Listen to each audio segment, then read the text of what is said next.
Hallelujah. आइए हम मेरी भविष्यवाणी की पुस्तक में से आज के वचन को पढ़ते हैं। दिन रात परमेश्वर की दुहाई देना। एस्तर 3 के 10 में लिखा है। तब राजा ने अपनी अंगूठी अपने हाथ से उतार कर अगागी हमदाता के पुत्र हमान को, जो यहूदियों का बैरी था, दे दी। मेरे प्रिय बाइबल बताते कि हमान एक उच्च पद पर था, इसलिए वह चाहता था कि सब लोग उसके सामने झुक कर दंडवत करें। लेकिन मोर्दकै परमेश्वर का बयान मानने वाला, परमेश्वर के वचन के अनुसार चलने वाला था। मोर्दकै केवल परमेश्वर ही को दंडवत करता था।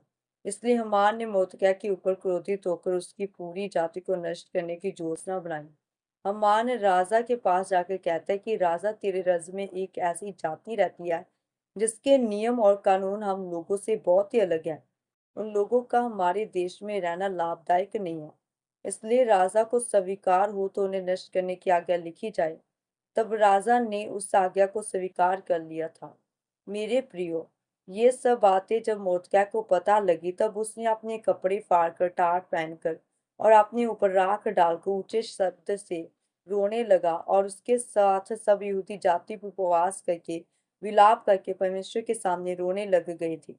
ऐसे रानी भी, जो एक यहूदी थी, और मोर्दकै ने सब उसे बता दिया था कि हामान ने पूरी यहूदी जाति को नष्ट करने की योजना बनाई है। ऐसे रानी भी डर गई, क्योंकि 30 दिन से वह राजा के पास नहीं गई थी। लेकिन उसका भरोसा अपने परमेश्वर यहोवा पर था, और उसने 3 दिन और रात का उपवास रखा। ना उसने कुछ खाया और ना ही कुछ पिया। ऐसी ही दशा में वह आज्ञा के विरुद्ध राजा के पास गई, ये सोचते हुए कि चाहे नष्ट हो गई तो हो गई। जब वह राजा के पास गई तो परमेश्वर ने राजा के दिल को बदला, और राजा ने उससे कहा, क्या मांग रहे हैं? मांग, मैं तुझे आधा रज दे दूंगा। तब रानी एस्तर ने कहा, मैं चाहती हूँ कि तू कल मेरे बोझ में आए। वचन कहता है कि जब दूसरे दिन राजा और हामान बोझ में गए, तब रानी एस्तर ने कहा, हे राजा, यदि तू मुझसे प्रसन्न है तो मैं और मेरी जाति के लोग बचाए जाएं, क्योंकि मैं और मेरी जाति के लोग बेच डाले गए हैं, और हम गात और नष्ट किए जाने वाले हैं। तब राजा ने पूछा, किसने ये किया है? रानी ने कहा, ये विरोधी शत्रु दुष्ट हामान है।